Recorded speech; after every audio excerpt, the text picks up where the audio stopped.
আমি দুঃখজনক এই জন্যই বললাম যে আজকে প্রচার কার্যক্রম শুরু রাত 12টা থেকে।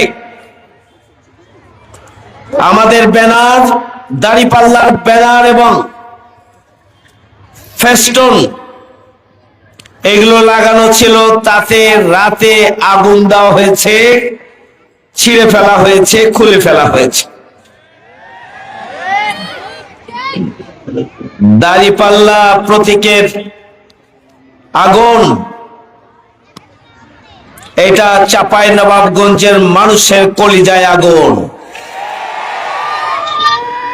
দাঁড়িপাল্লার ফেস্টুন এবং ব্যানার খুলে ফেলা অর্থ হলো চাঁপাইনবাবগঞ্জের মানুষের কলিজাকে খুলে ফেলা।